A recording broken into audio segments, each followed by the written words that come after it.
Today's topic is about how agencies should be thinking about Amazon and e-com data. In terms of format of the session, we're going to save some time at the end for Q&A. It should go through fairly quick. I'll probably take about 20 minutes to present. And then, of course, save your questions and feel free to drop your questions in the chat or the Q&A, and I'll pick those up from there. We will get the recording out to folks after we are done. Sorry, I'm a little under the weather. It's joys of having kids who go to school. They bring a lot of stuff home. So with that, let's dive in. In terms of agenda for today, I'm going to walk through the role of analytics. Analytics plays, within agencies. We work with over 100 agencies, and we've seen all kinds of flavors of these agencies. So I want to talk through what role analytics plays above and beyond just the obvious. Also walk through what types of questions that we should be thinking about off the data, and how those questions should inform your data strategy, challenges with the current data, and how does Intentwise help. That's the agenda for today. So let's dive in. I think we all are bought into the idea of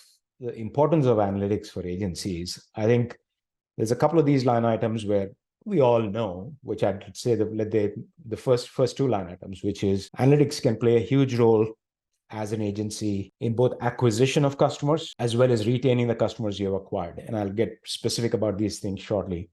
Second is just monitoring and growing your profit margins. Like EBITDA is an important metric for agencies. Keep an eye on where you are and where you're headed is, of course, super critical. Third, appealing to investors. I think over the last 4 years, I've seen lots of agencies raise capital or be involved in some kind of a transaction. Having an analytics story has absolutely helped them, certainly in their valuations. In fact, some agencies actually have named analytics platform that they have grown internally as a way to differentiate with their clients. So there is that. And last but not least, gaining support from Amazon.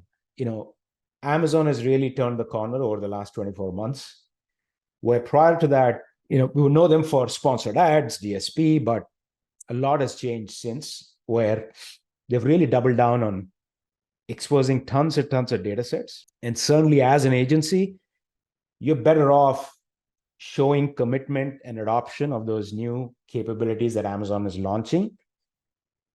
For you to be in their good books, for you to get the support you need from them, that is critical. So I would say, I would bundle, the role of analytics into these 4 buckets. Client reporting, getting out of manual client reporting is kind of the obvious one, but there's more to analytics than just that, is really the point I wanted to make. In terms of just a quick note on Amazon's shift towards better measurement, and if you've been on my webinars, you've seen this slide before, so I'm not going to dwell too much on it. But just to reiterate the point, the boxes on the left that say advertising, if you dial back 24 months, there were those 2 boxes, and on the right, there was something called MWS API, right? There was no vendor central API, there was no stream, there was no rapid retail analytics. Obviously, this is fundamentally shifted, and I do believe it is already putting some demands on all the agencies that are operating, right, to be leveraging these data sets. A quick note on each of these: Amazon Marketing Stream and Rapid Retail Analytics are real-time data sets, right? One is for advertising, the other is for retail metrics. Selling Partner API is MWS redone, where not only is it much more easy to access, but also includes both seller and vendor central reports. Amazon Attribution is a mechanism to measure off-Amazon traffic on Amazon. And then I think the prime jewel under the measurement bucket is Amazon Marketing Cloud. I've said this before, I'll say it again. Amazon Marketing Cloud will continue to become the center of all ad measurement. Today, AMC shows up in discussions with agencies and our clients that have DSP spend. I firmly believe that is going to change. AMC will become available to everybody. As an agency, building a muscle around AMC, and whatever that means, is actually like super critical to be, in kind of good conversations and get support from Amazon. But the point is, measurement footprint is expanding, and that puts demands on you, the agency. Now, just one other, I'll peel the layers on the data sources I just showed you, but I bucket them into 4 degrees of technical complexity when it comes to extracting data, right? So sponsored ads, DSP, Seller Central, Vendor Central, these are all, there's APIs. You can invoke APIs in batch mode and get the data out. That is what we are used to. Now, when you look at Stream and Rapid Retail Analytics, these are real-time feeds, right? And if you want real-time data, the structure you had to go pull the batch data is not going to work. It's just technically different architecture. And then you've got Amazon Marketing Cloud, where it's not really an API per se. You have to go query stuff to get answers to questions you're asking. And the last one is RPA, I mean like robotic process automation, which is like, getting search result data, getting content metadata, pricing stuff, all of that from search results pages. But these are the 4 integration points, and the technical complexity around each of these puts added pressure on you, the agency, in making the most out of all these data sets. Let's just assume, okay, you've got all these data sets. So why should you care? Like what questions should I be thinking about? Like, how should I leverage all these data sets? Again, having worked with so many agencies, I find that each of you is at a different level of maturity when it comes to analytics. But I think about the questions that all these analytics investments have to answer in 3 buckets. And by the way, the bullets here are just examples. You need to make this your own, and you need to frame the questions you want to care about within your business. But the 3 buckets are strategic, operational, and diagnostic, right? What do I mean by strategic? Well, this I'm going to think from an agency perspective. Every agency, has to grow and keep up in terms of top line and acquire customers. There are ways to get analytical about the prospecting phase, right? Also, acquisition phase, account audits. I think most agencies today do audits of accounts as part of the sales process. But is that fully automated? Is that, is that comprehensive enough? Or is it ad hoc done by certain people sitting somewhere in the company, right? New product launches, that comes with a different set of questions, especially from your client. Right? And then lastly, like path to conversion, new to brand, customer lifetime value, all these are questions you can ask of AMC. But the point is, there is a strategic set of questions that are designed to add strategic value, whether it's help you acquire customers, help with new product launches for clients, help answer strategic questions. And by the way, when it comes to AMC, I'm sure you're experiencing this. Any brand that is qualified to AMC is probably asking you questions about AMC. That is in part because Amazon is educating the brands about AMC too, right? So the need to build some muscle around that is like table stakes, right? Now, there's the operational aspect of it, which I think is perhaps an area between operational and diagnostic. I find that agencies spend 20, 30, 40, sometimes 40% of their time trying to answer questions in these 2 buckets. Now, what do I mean by operational, right? An integrated view that brings together sponsored ads, DSP, organic sales, or profitability by item, or inventory and ad spend allocation comparison by product, organic rank versus ad spend. So these are all operational questions that you keep track of today. And by the way, these are examples. You need to make these your own. That's on the operational bucket. And then the diagnostic bucket is, my ACOS has gone up. A client just sends you a message, guys, like ACOS is up 20%, 30%. Why, right? Now, do you have automated analytics as well as a standard operating procedure to go troubleshoot performance? One of the things I want to share about my personal background is I used to work at Orbitz, the online travel company. I ran digital marketing and data teams. I left Orbitz, and in the process of figuring out what do I want to do, I actually ran an agency business, not in the Amazon universe, but in the Google universe, right? I remember then, and I see it now, these diagnostics questions are anxiety-causing questions. And if some of you are owners of your agencies, you want to go on vacation without feeling the anxiety of what is happening to your business, this is an area where you want to really build some automation and SOPs so that you get to some answers very quickly. Otherwise, what happens is that every question from a client is going to drag you into a lot of chaos, right? So that's what I mean. Diagnostic questions are like anxiety-causing, hair-raising questions for which you want automation and standard operating procedures. But the real point here is this. As an agency, we can have all the debate we want about, hey, what reporting tool should I use? Is it, what database should I use? And all of that. All of that will amount to nothing if you have not framed the questions in these three buckets.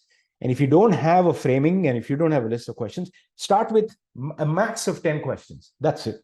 Questions that you think are A, important, and B, painful to answer today, or could be strategically very valuable. On the diagnostic side, you see account audit show up in strategic and diagnostic. Here's what I observe all the time. An agency wins a client with an amazing audit. After some time, an agency loses a client, that same client, to an amazing audit. The difference is this time the audit is done by somebody else. I see many times where you have good audit processes, but you're not running audits on your own accounts on a regular basis so that the client is not surprised by anything and you don't open up a window of opportunity for somebody else to come in, right? So that's part of the reason why I put audits in both buckets. But you get where I'm going, which is think about your business, think about the full life cycle of your clients, which is prospecting to acquisition to retention and upsell, and frame the questions you would love to know answered, or frame the questions that cause a lot of anxiety today, and you would be in a much better place if there was automation in place. But in the end, that list of questions, there's a fancy word for it. I called it data strategy roadmap. By the way, please share questions. Please ask any questions in the chat or Q&A. So these are the kind of questions, right? But I also want to touch on, I know it's not like agencies don't have some sort of reporting. Like most agencies do have some kind of automation. But I want to touch on where time goes when it comes to data automation or reporting automation. There's about 4 places where time goes, sometimes unknowingly. Number one, collection of the data you care about, right? Let's just say you're trying to build a item level profitability view. There's a certain set of reports you want to capture. There's a certain set of data from sponsored ads and DSP you want to capture. But the point is collection and ownership is a pain point. Some of you might be sitting and writing API connections with Amazon. If you're just getting small amounts of data, I think that's okay. But the moment you start to get to scale and you want to get all kinds of data from it, it's not your core competence to have dev teams do API connections, right? So point is, collection and ownership takes time.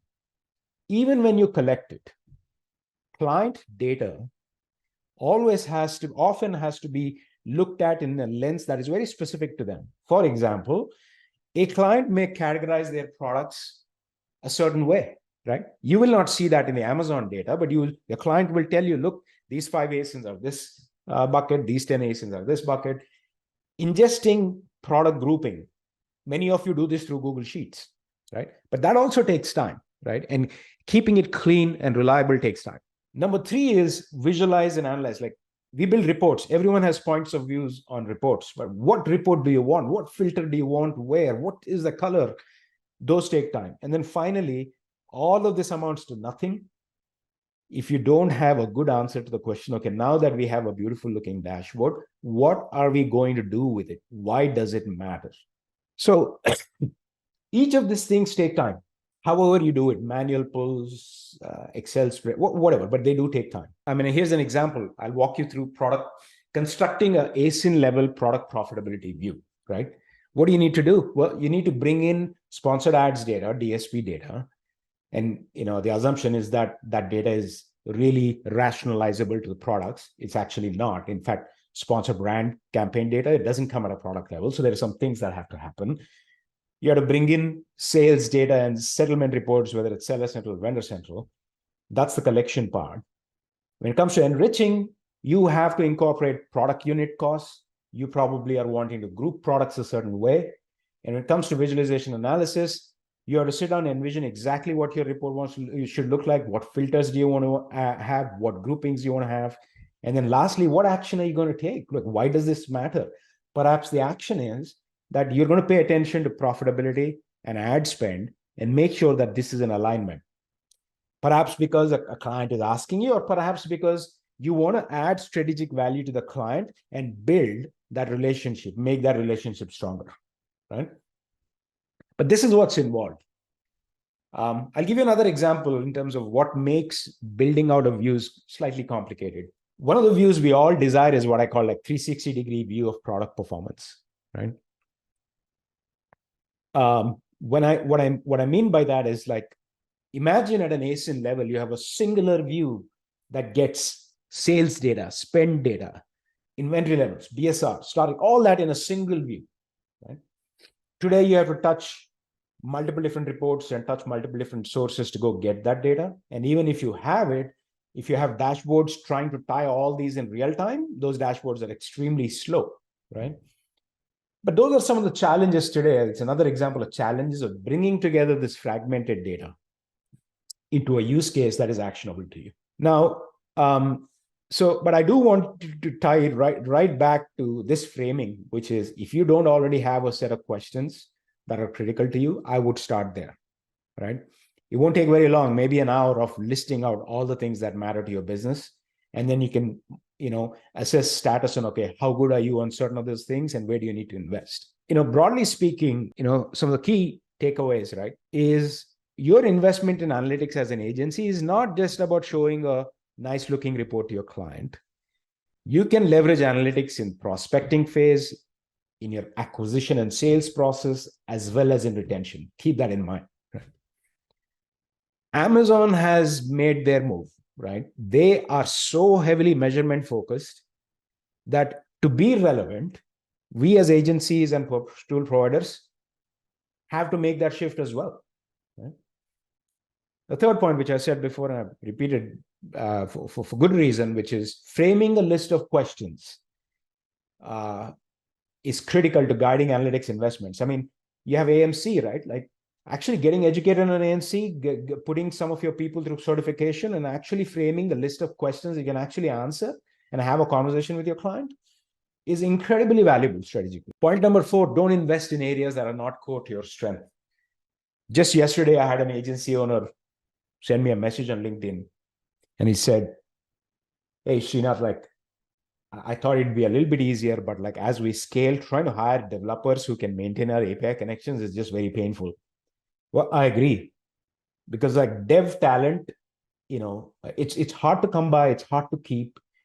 And also like building API connections is just not your core strength. Like don't even go there. I think from my perspective, agencies' differentiation core strength comes from the stories you tell to your clients, right?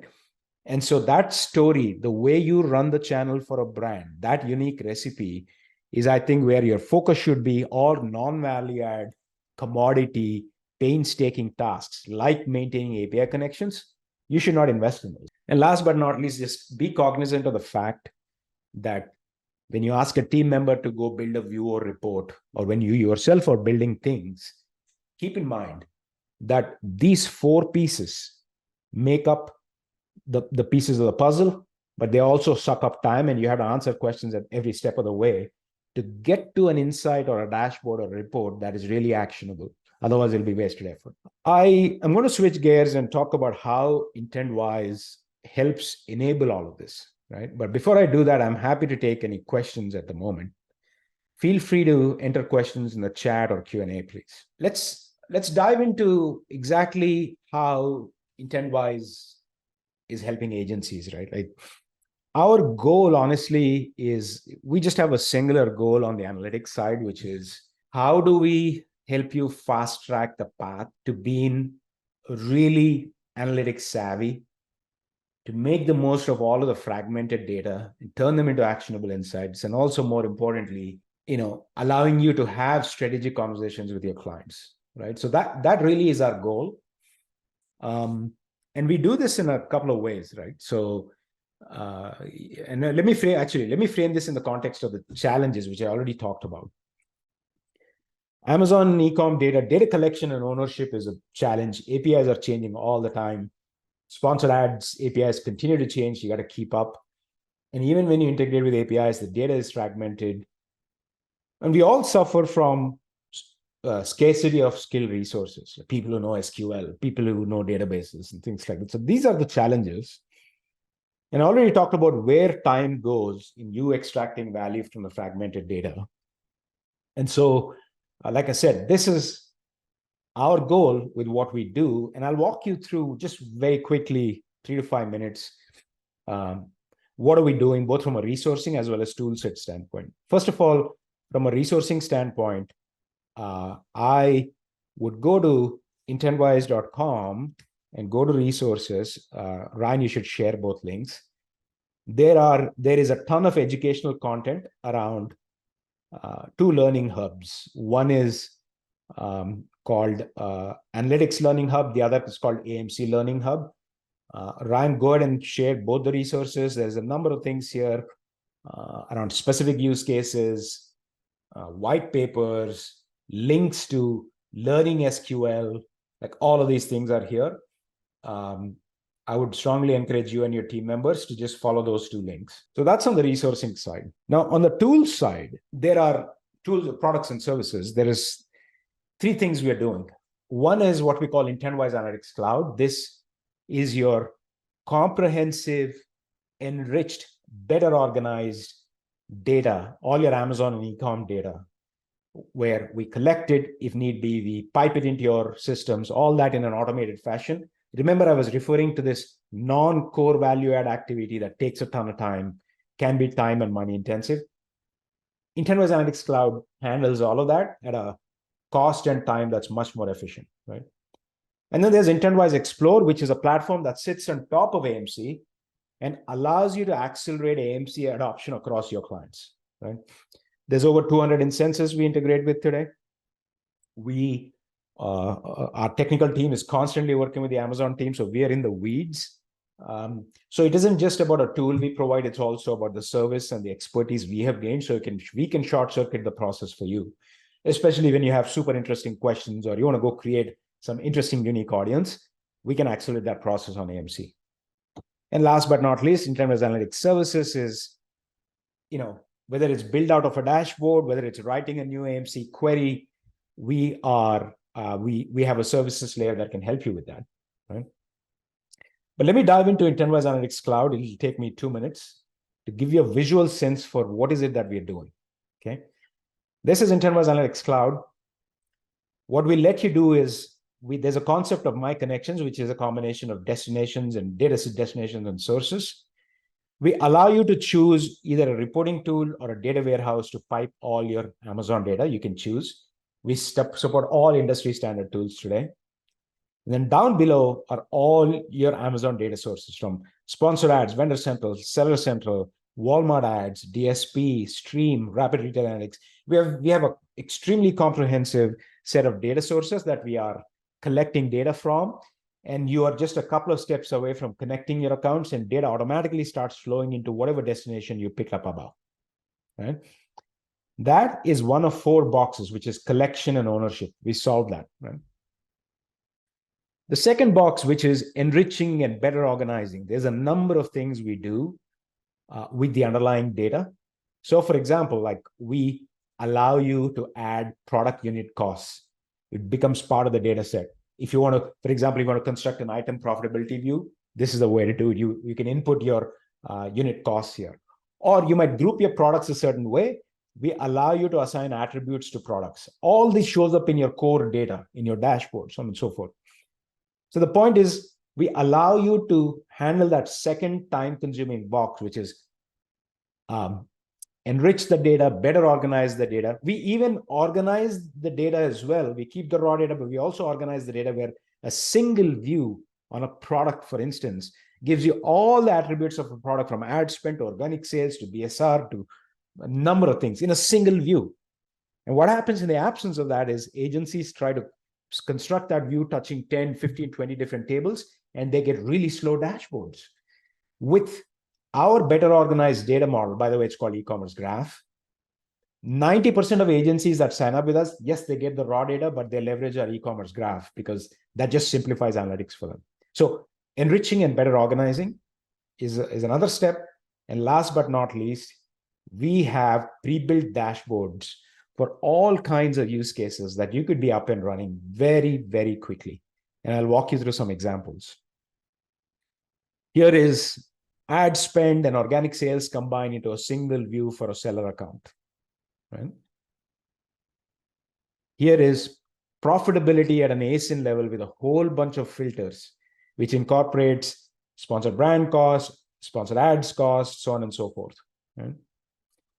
Customer lifetime value. I know a lot of you folks are interested in views like this, especially for 3P sellers. You could do this. We have pre-built templates for that.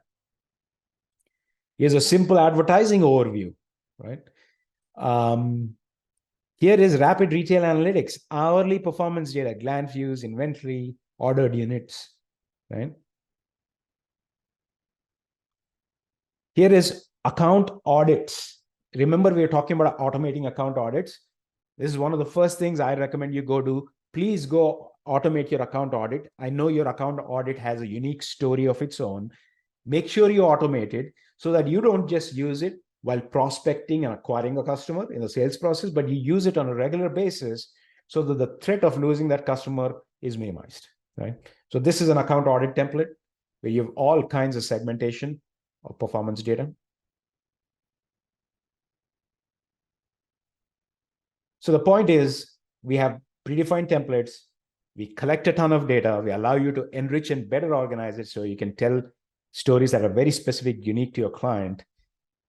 We obviously have a solution for AMC, which can give you a ton of acceleration on that front. All of that put together is really designed to achieve our goal, which remains and has always remained this. Let me open up.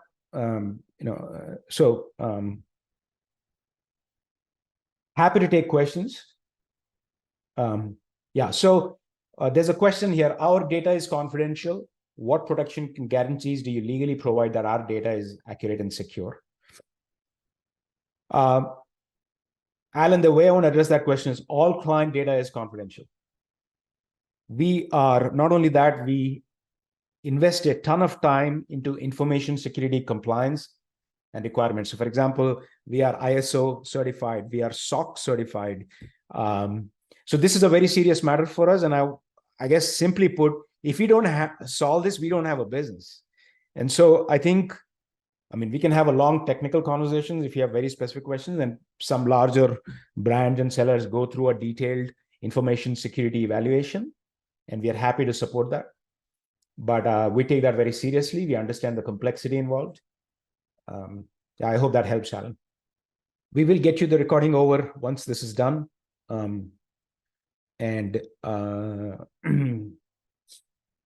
Any more questions? Yeah, so there's a question about AMC. I think AMC, please share your ISO. Yeah, I'm happy to do so. Ryan, let's get all the InfoSec requirements over to Alan. Actually, why don't you, Ryan, connect him to Raghu, and then we'll have Raghu send over that information. Raghu is our CTO, Alan. We'll make sure that happens. Wes, yes, we'll make the deck available to you. A question around AMC. Yes, if you don't already have instances, we are happy to get instances created on your behalf. We would need DSP CFID, and we would need the sponsored ads entity ID. That's all we need. We could get instances created for you on AMC. Awesome. So we'll get the recording out. Appreciate you all joining the call. And if you have any questions, why don't we drop in our contact info here? Like I'll just drop in certainly my email if you want to reach out. Thank you, Wes. Appreciate the comment. Yeah, I think we'll call this a wrap. We'll end the webinar now, but we're happy to share the recording, and feel free to reach out if you have any questions.